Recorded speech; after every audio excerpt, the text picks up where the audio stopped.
Voy a tratar de ser breve y rápido y conciso para que, bueno, al que le surja la idea de charlar algún tema especialmente lo podamos charlar y dialogar y debatir sin ningún tipo de resquemor al respecto. Lo primero, en esto de los procesos colectivos, que algún magistrado se va, cuando se encuentra ante este fenómeno, se va a dar cuenta de que no hay un modelo de proceso colectivo previsto legalmente.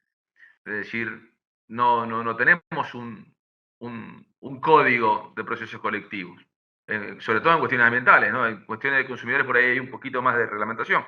Pero en materia de cuestión ambiental no hay nada. Entonces ahí ya tenés el primer problema que tiene un magistrado, que se encuentra un magistrado, es que es, bueno, primero recabar normas que le sirvan de apoyo para la toma de decisiones finales y sobre todo hacer un esfuerzo de definir la estrategia de cómo afrontar ese proceso porque se va a encontrar en cada caso con particularidades que no le van a permitir echar mano de herramientas tradicionales.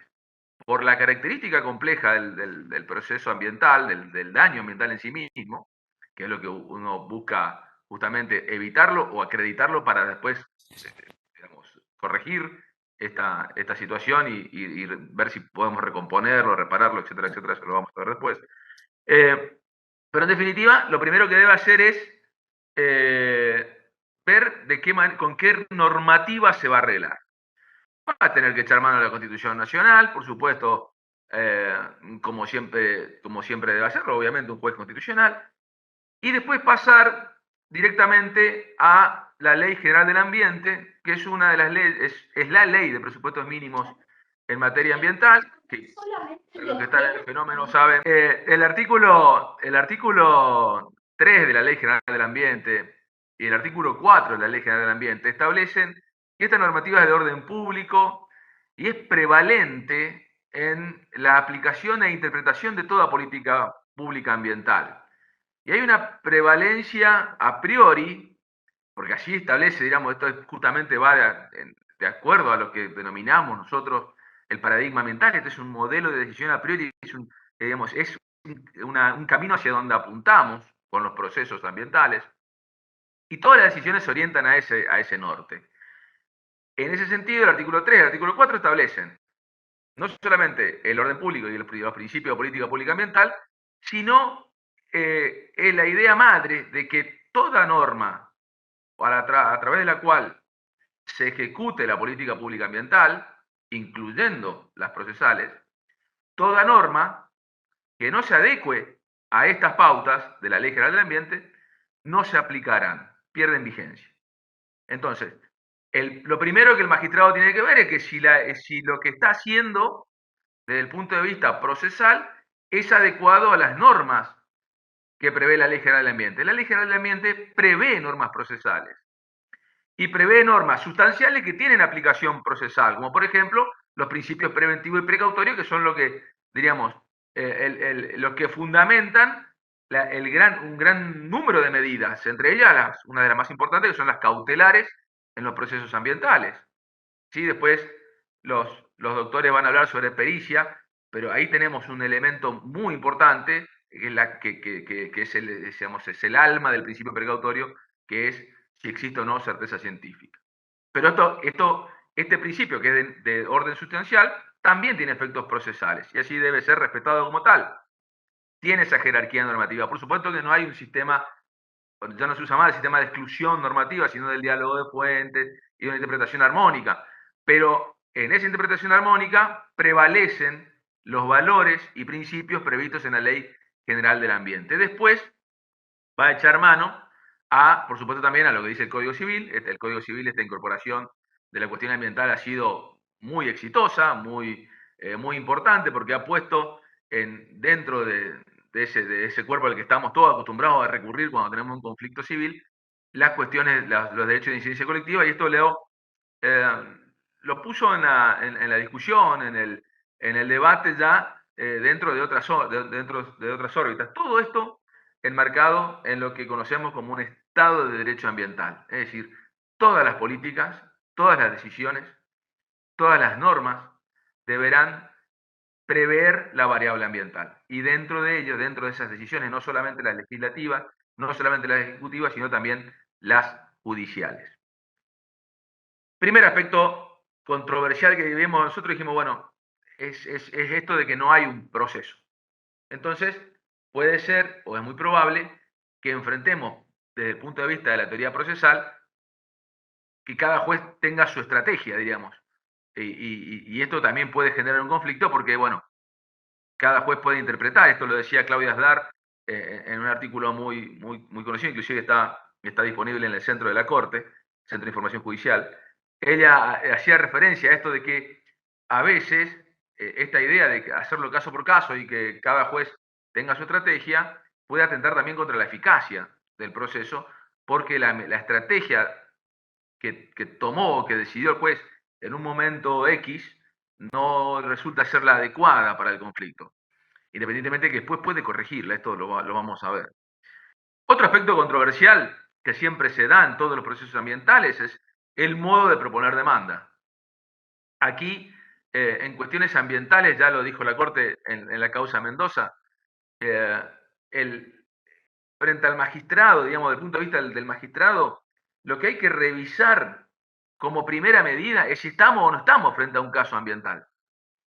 O sea, lo primero que tenemos que decir, porque que hayan muchas personas reclamando por algún recurso X, no sé, como podría ser una canilla, lo que fuere, no convierte la cuestión en ambiental. No es un caso ambiental. Será una cuestión litisconsorcial con numerosas partes sobre, sobre el uso compatible o no de un recurso, pero no está en juego la incidencia colectiva del derecho. Es decir, no está en juego el recurso natural como tal, como bien colectivo. ¿Sí? Eso es lo primero que tiene que ver un magistrado, que se trate de un caso ambiental.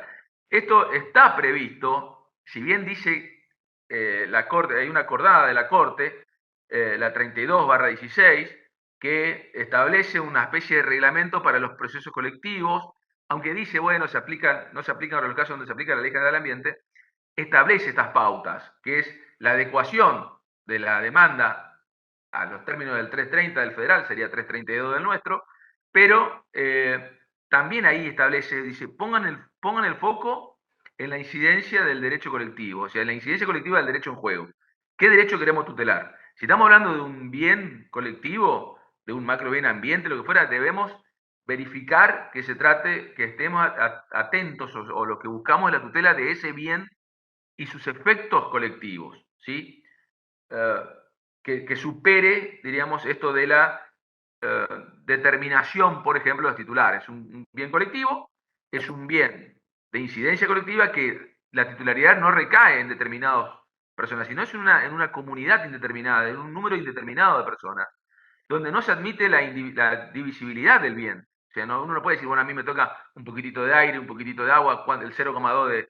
Digamos, entonces, y además no se admite exclusiones, ¿sí? Como sería en los procesos donde hablamos de consumidor, hablamos de derechos individuales homogéneos, donde si una parte puede obtener un negocio procesal diferente, lo que fuera. Aquí no. Aquí cuando hablamos de ambiente, cuando hablamos del aire, supongamos que la contaminación del aire en una ciudad, nadie puede, digamos, salirse de eso y decir, no, yo quiero una regulación del aire diferente para mí. Digamos, no, porque no se tratan de derechos individuales, se tratan de derechos colectivos. Y ahí el juez tiene, digamos, que lo primero que tiene que verificar es eso. Después el juez va a entrar seguramente también a analizar la legitimación, digamos, cómo está integrado este proceso. ¿Quién lo abrió? Pero una cosa es la legitimación y otra cosa es la representación del interés. Lo legitimado está en claro, eso sí está en la normativa, eso está en la Constitución Nacional, artículo 43, y actúa por amparo. Después vamos a una cosita sobre esto. También el artículo 30 de la Ley General del Ambiente, también lo establece el Código Civil y Comercial, eventualmente, por ejemplo, si fuera por la acción preventiva, ¿sí? Tenemos a los legitimados, están bien claros quiénes son. Ahora bien, una vez que el legitimado activó el proceso, el juez deberá ver, como se trata de una norma de interés, de un proceso de interés social muy relevante, el juez deberá ver, deberá ver que ese derecho, ese interés esté perfectamente representado. Esto en proceso colectivo se llama representación adecuada de la clase, que en nuestro caso, como no hay clase, sería la representación adecuada del colectivo, y tiene que ver con, bueno, el juez verifica que está iniciado el proceso y convocará a quienes deban hacer, a quienes entiendan que deban estar presentes, integrando la litis con quienes considere que deben estar a los efectos de tener una, digamos, una información, ¿sí?, suficiente sobre la postura que tienen respecto de este proceso o este inicio. Porque a veces, digamos, suele pasar que la mirada individual o de 3 o 4 vecinos, o 5 vecinos o 10 vecinos, no se corresponde con a lo mejor una postura más amplia, ¿sí?, o más integradora, ¿sí? Va a llamar a las ONG, a lo mejor eventualmente el defensor del pueblo. Esto es una potestad que tiene el magistrado para hacerlo. Siempre siguiendo las normas de presupuestos mínimos, como lo establece el artículo 32 de la Ley General del Ambiente, que tiene rango de presupuestos mínimos. Dos o tres digresiones que por una cuestión de tiempo tenemos que hacerlas así, tipo llamadores. Uno, dejemos de discutir la acción de amparo si eso no es admisible, la acción de amparo para cuestiones ambientales. Basta, no hay más fallos que discutan esto. O sea, la acción de amparo es admisible porque así lo establece el artículo 43 de la Constitución Nacional. No hay forma de que lo colectivo se adecue a lo individual, no hay manera. Si uno acomoda o pretende aplicarle la ley de amparo que está prevista para los amparos individuales a lo colectivo, va a fracasar, siempre va a fracasar. Entonces lo que hay que hacer es aplicarle todo esto que decíamos hoy, esto del paradigma, estas decisiones valorativas a priori, acomodándola a la pretensión. Una pretensión de carácter colectivo, complejo, diferente.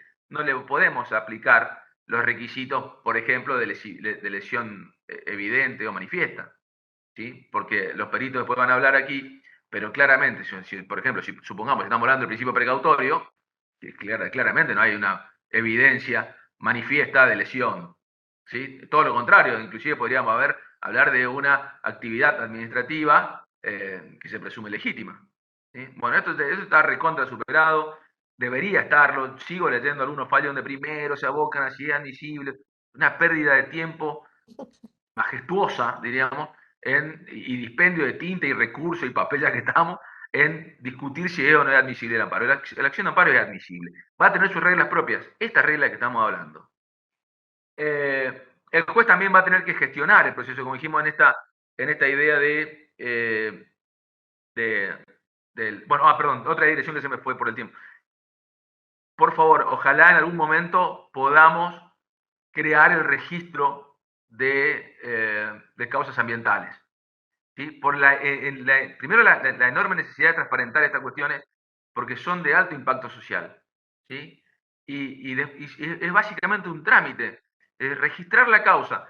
Primero que también tiene una función que es evitar sentencias contradictorias sobre un mismo bien. Digamos, esto claramente tiene una función. Pero la otra función también es poner a la sociedad, de cara a la sociedad, al Poder Judicial, para que, bueno, ahí tenemos, estas son las decisiones que estamos tomando, que aparte son muy buenas, en la mayoría de la política pública ambiental que se desarrollan a través de los poderes judiciales, son muy buenas y son muy ilustrativas, y de hecho estamos fundándonos muchas de las veces en fallos ambientales para determinar pautas generales, lo que demuestra que debería avanzarse un poquito más legislativamente. En ese diseño que dijimos hoy, esa estrategia, seguramente va a tener que pensar la audiencia del 362, del 360 sería en el federal, el 362 nuestro. Esta audiencia va a tener que pensarla en un lugar material X, donde puedan entrar todos, donde puedan estar, con fecha adecuada, con la información adecuada. Ya una vez, digamos, notificada, perdón, sí, hecho el traslado de la demanda, contestadas algunas como fuera de la manera que se estime, con los resúmenes, con los PowerPoint, como se estila, como sería lo adecuado. Y ahí, de cara al problema, el magistrado va a tener que estar muy informado, va a tener que estar muy preparado y ya dispuesto a tomar medidas vinculadas con esa estrategia que él fijó. Por ejemplo, quién va, después lo van a resolver, pero quién va a llevar adelante la pericia, de qué manera lo van a hacer, qué planes proponen los demandados para seguir funcionando, supongamos, cambiando determinadas características de su funcionamiento actual, porque el funcionamiento actual es el que está sospechado. Digamos, ahí eso, el juez también va a tener que evaluar los planes, ¿sí? Para ver cómo va a avanzar, sin que la causa termine ahí en esa audiencia, porque digamos, con una tutela anticipada y uno se cierra todo, esas cuestiones no, porque las cuestiones sociales y económicas también son muy relevantes y si uno no quiere apagar un fuego y prender o incendiar todo un bosque después. Entonces el juez va a tener que también escuchar a las partes, saber cómo entre ellas pueden acordar una solución transitoria hasta tanto el juez tome la decisión, hasta que las pericias se lleven adelante, hasta que él pueda también gestionar con los demás interesados, saber qué opinan de esta cuestión, porque hay, le vuelvo a repetir, hay un tema acá con la decisión al final que se legitima por el cumplimiento o no y el impacto que tienen en el ánimo de la sociedad. También ahí el juez va a establecer las reglas de la carga de la prueba. Lo que pasa es que en materia ambiental prácticamente podemos decir que la regla general es la inversión de la carga de la prueba. Es decir, inclusive Lorenzetti y Cafferata van más allá. Ellos hablan de la inversión de la regla de la licitud. Digamos, cambió esto de mientras no esté prohibido está permitido. Dicen ellos, bueno, en materia ambiental y en materia de salud pública, mientras no esté expresamente autorizado, está prohibido. Y las reglas de la prueba, las reglas de la carga de la prueba en materia ambiental, después los profesores que siguen después nos van a ilustrar mucho sobre este tema, básicamente es quien, como decía Peirano, el mayor peso probatorio recae en quien trae el riesgo, digamos, quien genera el riesgo que es sospechado o que es investigado, digamos, quien incorpora la actividad, quien se enriquece, quien elabora el producto, quien lo introduce al mercado, bueno, él es el que debe probar la inocuidad, ¿sí? de su actividad y su producto, y no debe recaer el peso de esa prueba en la demandada, que generalmente son 10 vecinos de acá, 3 personas de allá, la comunidad aborigen aquella. Diríamos, ahí, en ese sentido, hay que ser muy claro, diríamos, más allá de las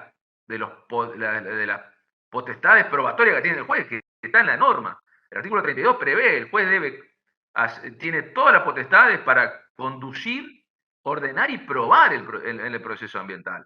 Hay un paso muy grande en la oficiosidad. La norma ambiental, igual que el Código Civil, confía mucho en los magistrados. Confía mucho y bien en los magistrados. Entonces, por eso, las reglas de la carga que se dan solamente cuando hay ausencia de prueba, bueno, harán jugar la sospecha o concretar esa sospecha en una sentencia, digamos, que recaiga más sobre quien debe acreditarlo, que generalmente es el productor del riesgo, el que genera el producto, el industrial, etcétera, etcétera, lo que fuere. Otra cuestión que el juez va a tener que trabajar mucho y cambiar su forma de ver el proceso es sobre la prueba en el nexo causal. Esto después lo van a hablar la gente de los peritos, pero acá estamos hablando de cambiar las reglas, digamos, esta regla de causa-efecto no va más, digamos, o sea, no se puede acreditar así. Hablamos de una causalidad adecuada, circular, algunos hablan de conjunta, colectiva, eso vamos a hablar después, pero básicamente las reglas de lo vinculante o en lo relativo al nexo causal cambiaron. Por supuesto, las pericias van a ser determinantes, se lo dejo a ellos. Las sentencias básicamente, o hacia dónde se deben orientar para ir cerrando, las sentencias deben orientarse primero por mandato constitucional, primero a la recomposición. Así esa recomposición es factible en términos científicos, ¿sí? Ya no hablamos de económicos, seguramente también será evaluado, pero en principio a ver si es técnicamente posible la recomposición. Eso es un punto de pericia que habría que pedírselo siempre. No sé, después los peritos nos van a decir si se lo piden, pero si uno es magistrado, cuando establece digamos, si uno apunta a una solución que, como dice la Corte Suprema de Justicia en la causa Mendoza, debe ser urgente, definitiva y eficaz, ¿sí? Dice, esto es un principio que fija la Corte. Las sentencias en materia ambiental deben ser urgentes, definitivas y eficaces. Si buscamos, lo de definitiva no tiene que ver con que sea un solo acto, digamos, que dicta una sentencia y terminó. Sí, porque normalmente no es así. Las sentencias digamos, generalmente llevan implícita o contienen un plan, ¿sí?, de tratamiento y de cumplimiento que se debe cumplir en el tiempo, con metas interinas, respetando el principio de progresividad ambiental, donde el magistrado establece pasos a seguir. Lo que pide la Corte es que al final de esos pasos sí haya una solución definitiva. Ahí entra en juego de vuelta lo que nos van a decir los peritos, a ver si cierto es factible o no, porque ahí cambia la medida. Si yo no puedo recomponer, tengo que ya pensar en reparar, ¿sí?, en actividades de compensación, por supuesto es preferible la especie, en especie o en natura, y después pasar al campo ya cuando fuera ya imposible no hacerlo, aunque se puedan combinar también las indemnizaciones con la afectación de esa indemnización a un fondo especial para que la MUNI, no, cualquier MUNI o lo que fuere, o el Estado que fuere, no me gaste esa plata en otra cosa, sino que esté afectado a una compensación específica, ¿no? A una actividad de compensación específica. Bueno, si quedamos hasta ahí, quedaron un montón de cosas pendientes. Yo particularmente creo que la ley hace bien en confiar en los magistrados. No nos queda otra opción porque no tenemos ese margen o ese campo abstracto genérico de una ley que regule los procesos ambientales y que establezcan reglas más generales.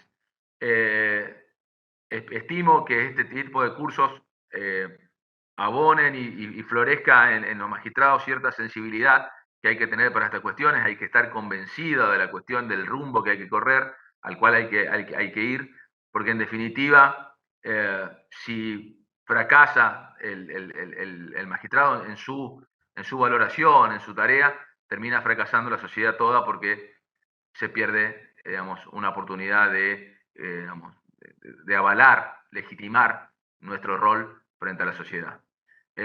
Bueno, fue muy rápido, pero después quedo abierto para cualquier tipo de pregunta de lo que fuere de los procesos ambientales. Muchas gracias. Les quiero presentar a IRIS Argentina. IRIS es la Asociación de Ingeniería Sanitaria y Ciencias del Ambiente, desde donde ha surgido este curso de peritos. Es una asociación sin fines de lucro, tenemos más de 74 años en el mercado y nos dedicamos al aporte científico y la investigación en los campos de ingeniería sanitaria y ambiente. Y sus socios tienen formación en todas las carreras de grado. Fíjense que yo soy abogada y estoy en una asociación de ingeniería sanitaria.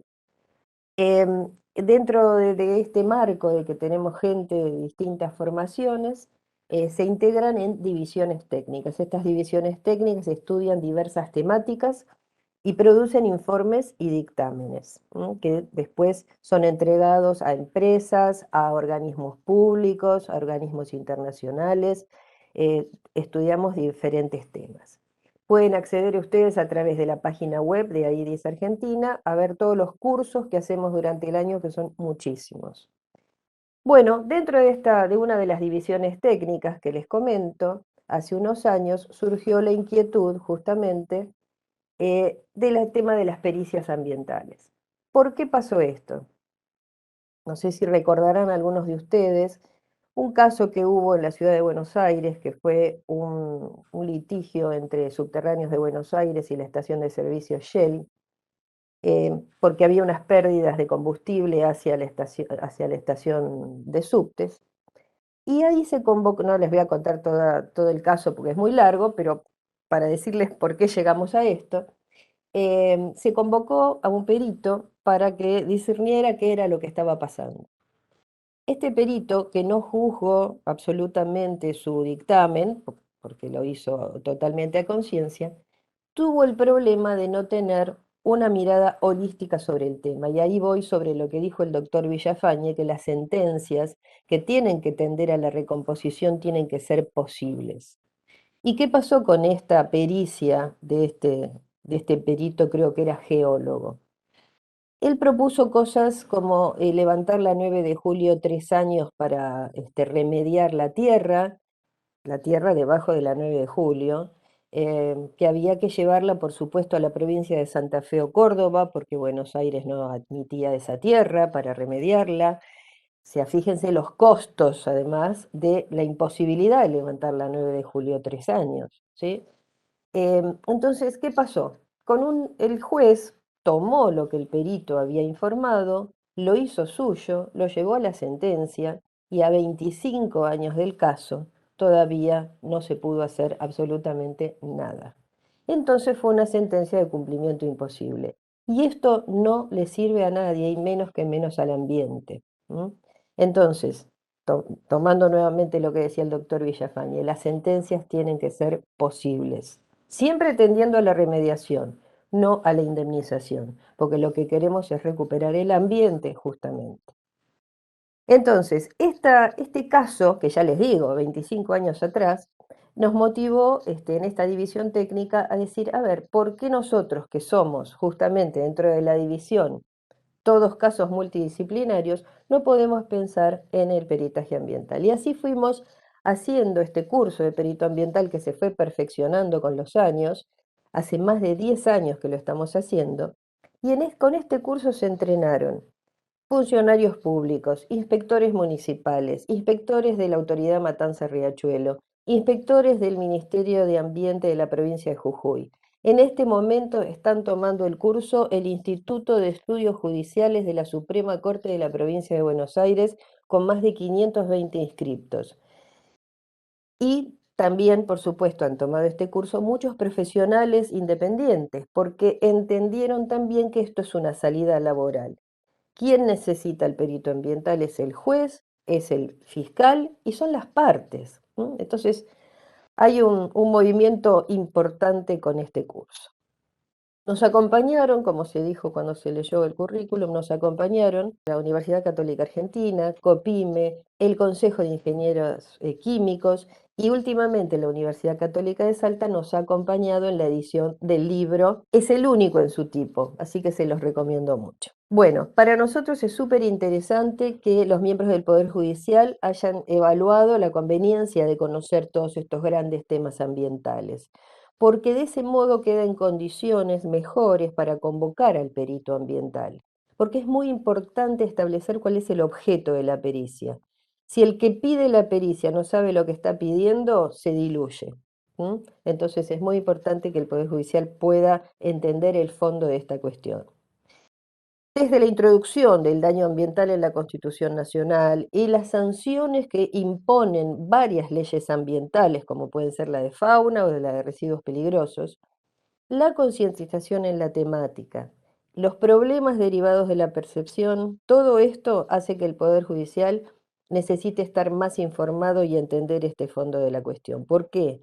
Porque en el abordaje de los temas, de los conflictos socioambientales, porque siempre son socioambientales, existen muchas partes afectadas y por tanto se presenta esta solución que hay que buscar, técnico-holística, que tiene que atender no solo el daño al ambiente o el daño ambiental, sino también los requerimientos de la sociedad. Son muy fuertes, por eso los daños ambientales siempre tienen un componente social tan importante. Entonces, tenemos que entender muy bien, y lo decía el doctor Villafañe, qué es el daño ambiental, o sea, ese que se produce sobre los recursos naturales. El otro, y esto lo estableció muy bien en la sentencia de Mendoza la Corte. Por un lado el daño ambiental, el que va sobre los recursos naturales, por otro lado el daño a través del ambiente, o sea que incide sobre la propiedad, sobre la salud, pero no sobre los recursos naturales. El primero nos va a llevar a la recomposición, el segundo nos va a llevar a la indemnización. Tenemos que tomar en cuenta también los que son mal llamados, por supuesto, delitos ambientales. Todo lo que es comercio de fauna, comercio de madera, ustedes allá en Misiones esto lo deben conocer muy bien, materiales mineros. Estos delitos son el cuarto crimen a nivel mundial, luego del tráfico de personas, la falsificación y el narcotráfico. Cuarto crimen. Entonces, en este caso, Interpol está jugando un rol fundamental en todo esto, en la detección de estos delitos, Pero finalmente, ¿dónde termina esto? En la justicia y en las sanciones que nosotros le podamos dar. Por eso, el rol de los jueces, y retomo al doctor Villafañe y su exposición, es tan importante. En ambos casos, tanto en el daño ambiental como en el llamado delito ambiental, nos estamos refiriendo a casos graves, multifacéticos, complejos, de bajo costo, porque tienen penalizaciones muy leves, les conviene más cometer el delito porque les cobran muy poco. De difícil prueba, o sea, con bajo riesgo de detección y por tanto con ganancias muy elevadas. Tengamos en cuenta todo esto. Por eso es tan relevante el perito, porque es un auxiliar de la justicia, es un experto que da contenido técnico-científico al tema en discusión porque su aporte es comprensivo de todo el universo ambiental, que lo manifiesta a través de un informe. ¿Y qué elementos usa para hacer ese informe? Hoy en día, de todo. Drones, imágenes satelitales, imágenes digitales, informática forense, redes sociales. Se mete en la red profunda. La ruta del dinero, los bitcoins, todo eso nos va a ayudar a que un informe pericial sea completo. Y son todos elementos que los juzgados no cuentan ni los conocen y sí un perito se los puede aportar y darle un buen informe a un juez. Entonces, la prueba, la relación de causalidad, la percepción, todo hay que pasarlo por el tamiz siguiente. ¿Qué se sabe de esto? ¿Qué se supone de esto? ¿Qué se puede probar de todo esto? ¿Y qué se desea realmente? En muchos casos ambientales vamos a ver que el verdadero interés era otro. Así que todos estos elementos hay que tenerlos en cuenta. Y esta audiencia del 360 que mencionaba el doctor Villafañe es muy importante para dirimir estos puntos que acabo de decir. Entonces, esto resalta una vez más este carácter múltiple de las distintas disciplinas que conllevan a la producción del dictamen pericial y que lo nutren fundamentalmente. También se analizan instrumentos legales, o sea, saber si hay un límite permisible en una ley es muy importante incluirlo en esto. Entonces, ese informe pericial da respuestas de diagnóstico en ocasión que el daño ambiental y o sobre la salud humana esté producido o consumado, produciéndose o por producirse, o sea, latente. De haberse producido, se dirimirá también si es un daño ambiental con responsabilidad ambiental o una obligación, con obligación de recomponer o un daño a través del ambiente con responsabilidad civil y obligación de indemnización. El perito es una pieza fundamental en el litigio ambiental y, por tanto, el juez, el fiscal, necesitan basarse en la opinión experta para poder dirimir los conflictos que cada vez están más judicializados. Muchísimos casos ambientales. Bueno, espero que con esta pequeña introducción haya colaborado en entusiasmarlos a tomar el curso de peritos ambientales, además de adquirir el libro. Y los quiero invitar a que escuchen al doctor Colangelo. Yo quería dividir un poco la ponencia en estos breves minutos, pues sabemos que el tiempo es tirano, pero vamos a tratar de compilar lo mejor posible. Quería comentar entonces que sí, estoy trabajando desde hace varios años en las pericias ambientales y tuve la fortuna de pasar por las tres facetas de lo que es la pericia. Por un lado, lo que es el peritaje como perito oficial y por el peritaje de oficio y de parte, con tres aristas diferentes. Cuando ingresé en el Poder Judicial en el año 1993, me asignaron el área ambiental por mi interés en el medio ambiente y justo era la creación de ese área en el Poder Judicial de la provincia. Y bueno, y quedé a cargo de ese área con gente a mi cargo también, atendiendo solamente un perito oficial a todos los requerimientos de la provincia de Buenos Aires. Entonces estamos viendo que hay ya una necesidad bastante imperiosa de ese momento y la cantidad de causas desde aquel momento hasta la fecha han aumentado significativamente. El desafío entonces era encontrar una respuesta para que trate el perito de revertir la situación que había de contaminación, pero muchas veces nos encontrábamos que el daño ya estaba producido. Evidentemente, la función o el rol del perito, bien como dijo la doctora Lamas, Ana, hace un rato, la función del perito fundamental es hacer una tarea de diagnóstico. Ahora, la pregunta es, ¿el diagnóstico lo hace un solo perito? En el área ambiental la respuesta es que no. Necesitamos una colaboración de varias aristas de estos temas porque ahí vamos a necesitar el perito químico, el perito en hidrogeología, el perito geólogo, en medio ambiente, en medicina, y cada uno va a aportar distintos aspectos para hacer una pericia de tipo integral, porque muchas veces los puntos de pericia conforman actividades de incumbencias diferentes. Entonces, cada área va a cubrir necesariamente una respuesta para dar la mejor calidad en el trabajo y no superponerse a otras áreas del conocimiento y sobre todo evitar cuestiones del proceso que impugnen la pericia al contestar ámbitos de incumbencia que no le son propios. En realidad también uno lo que observaba como perito y se observa como perito en el medio ambiente, que generalmente lo que ha ocurrido es un incumplimiento de varias normas que afectan entonces en definitiva el medio ambiente. Interviene la justicia para entonces, una vez producida la contaminación, y ver entonces qué carácter tiene, porque también hay que analizar si el carácter es reversible o no, dependiendo también, por supuesto, de los puntos de pericia que estén involucrados para que el perito responda. Entonces, la idea de los cursos que se dictan en función de lo que es el peritaje ambiental de carácter multidisciplinario es tratar de abrir todo este panorama y hacer un estudio integral de todo lo que compone el medio ambiente. Entonces, en el curso y también en el libro, que después voy a hacer dedicar unas palabras, básicamente se van a analizar temas centrales, que es contaminación del aire, contaminación del agua y contaminación del suelo. Es decir, esos medios, cómo se contaminan, qué daños producen y cómo impactan entonces a la calidad de la sociedad y el medio ambiente que se pretende entonces cuidar.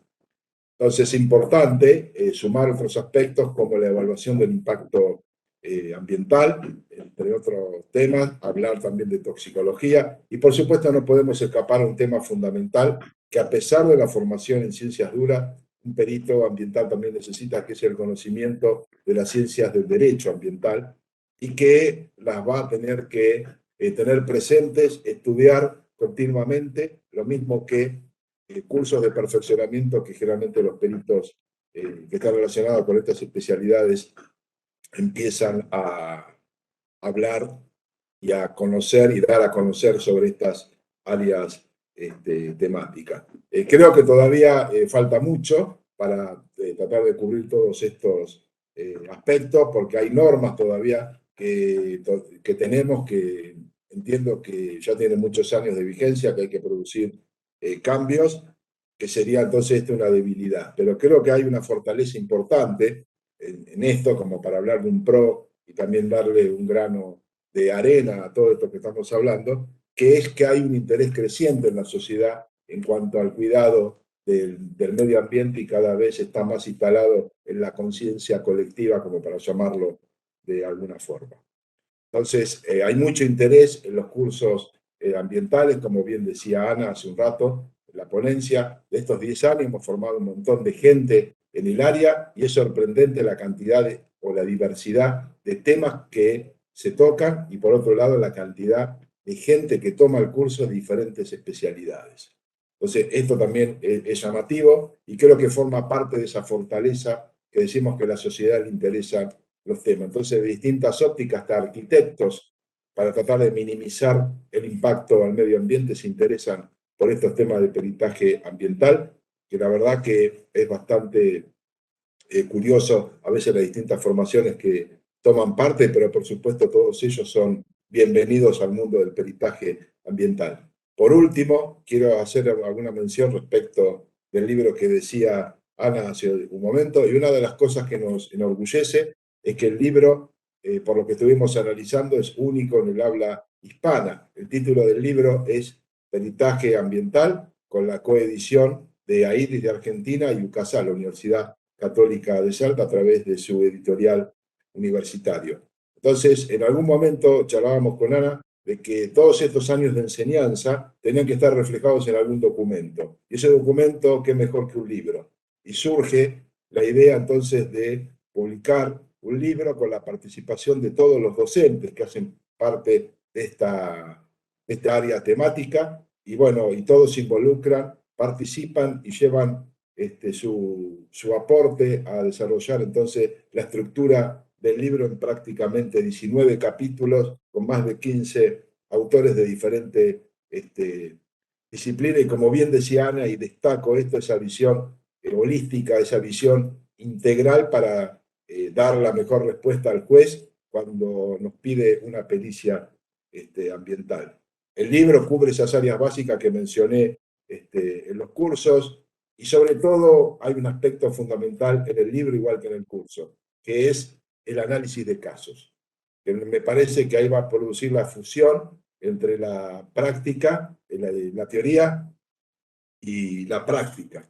Entonces podemos resumir entonces que los contenidos en el capítulo del libro permiten unificar problemas ambientales desde el punto de vista del marco normativo, cómo tomar una muestra, que es fundamental también para un perito, y damos entonces la bienvenida, como siempre digo, en los distintos escenarios que nos tocó participar, al libro de peritos ambientales y al área de enseñanza del peritaje ambiental. Seguramente pensando, y desde ya lo estamos haciendo, en una segunda edición que aporte la inclusión de otros temas que ya nos fueron requiriendo, y que esto nos permita acercarnos de alguna forma al experto en ciencias ambientales y a lo que es, por supuesto, la figura del perito ambiental. Para resumir y ir terminando, un libro indispensable y una valiosa herramienta para todo aquel que necesite introducirse al mundo de la pericia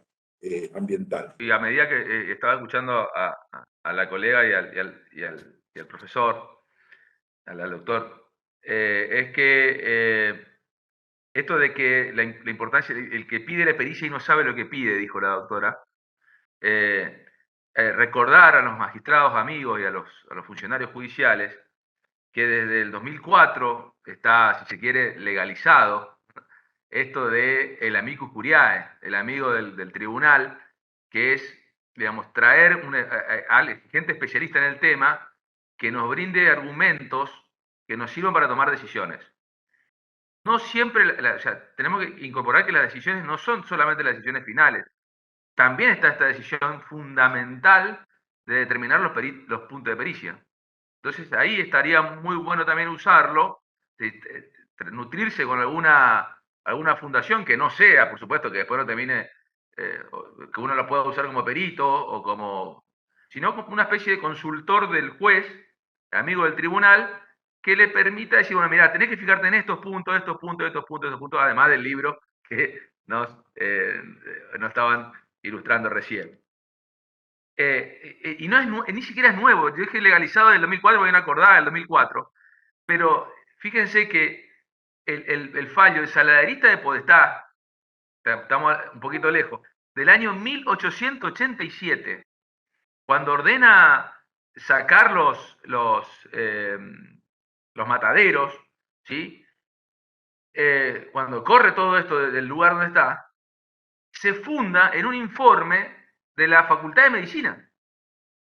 El juez, la corte, cuando toma la decisión, tiene considerando un informe de la Facultad de Medicina que le dice, no queda otra que sacar de acá, porque ahí se pone en riesgo la salud humana, O sea, fue uno de los primeros amicus curiae, ¿sí? Que ya con información científica le permitió al juez tomar esa decisión, ¿sí? Y fundarla. Fíjense, en aquel momento ya los conflictos entre el derecho de la propiedad, el ejercicio del trabajo, la industria lícita, todo, y la Corte ya poniéndole, por razones de salud pública, ¿sí? Por razones de policía municipal y de salud pública, que hoy lo traspolamos, hoy lo entendemos esto como muy emparentado con la cuestión ambiental, y digamos, ya en aquel tiempo otra cuestión que es importante también saber, que esto legislativamente también es un cambio procesal, es que el artículo 33 genera una especie de prueba tasada. La prueba tasada le agrega un valor, la prueba emanada, los documentos emanados del Estado, ¿sí?, que contengan información ambiental, son asimiladas a las periciales. Esto es agregarle un valor a lo que era prueba documental, que podría ser prueba indiciaria, si se quiere, en un punto. Ahora tiene ese valor de prueba pericial, ¿sí? Más allá de lo que de las posibilidades que tienen procesalmente las partes de impugnar la prueba, tiene ese valor. Eso le agrega, digamos, genera una especie de prueba tasada. Después, cerrar nada más con otra potestad importante que tenía, que no lo dije ahí, además de las cautelares de oficio y todos los mecanismos de tutela anticipada que también está previsto en la ley, es que si bien está vetado en la ley, en la ley general del ambiente, el principio de congruencia procesal, esto de la estricta adecuación entre lo peticionado y lo resuelto, está flexibilizado en materia ambiental.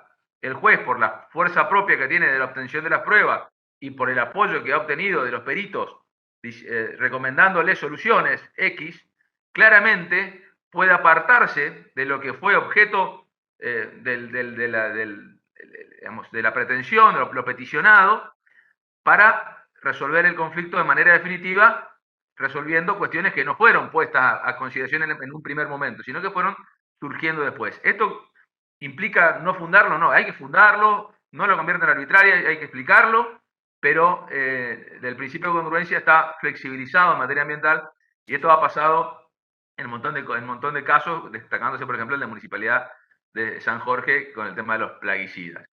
Eso es lo que quería más o menos que cerrar, que ha quedado como pequeñas pautas, y de vuelta celebro la posibilidad de tener peritos aquí con nosotros mezclados en el tema, porque el diálogo interdisciplinario es la única forma de enfrentar un caso complejo que requiere de información científica fidedigna, transparente, imparcial, que esto es un tema que también es muy relevante. Cuando uno va a ordenar la pericia hay que fijarse, siempre es preferible este tipo de fundaciones o organizaciones no gubernamentales que generalmente se apartan así un poco de las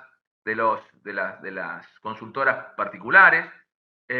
También apoyarse en las universidades. Nuestra Misiones tiene una gran cantidad de universidades que pueden prestar ese servicio. Son caras, sin duda, ahí los especialistas podrán decirnos que hay cuestiones que realmente son caras, y bueno, ahí entra en juego otra vez de vuelta todo lo de acceso a la tutela judicial efectiva, acceso a la jurisdicción, gratuidad del procedimiento, no generar obstáculos al ciudadano que acude a la justicia, etcétera, etcétera, etcétera. Seguramente da para más, seguramente da para que podamos charlar sobre un montón de estas cuestiones, pero me parece que un poquito hemos cerrado entre todos un esquema procesal tentativo, y sobre todo explicarle al juez que no está solo. Digamos, el juez en estas cosas necesita de los científicos, necesita de los peritos, y lo más probable es que de esa manera pueda justificar ante la sociedad una sentencia que es conflictiva, porque generalmente hay claramente que elegir o ponderar entre dos valores en juego.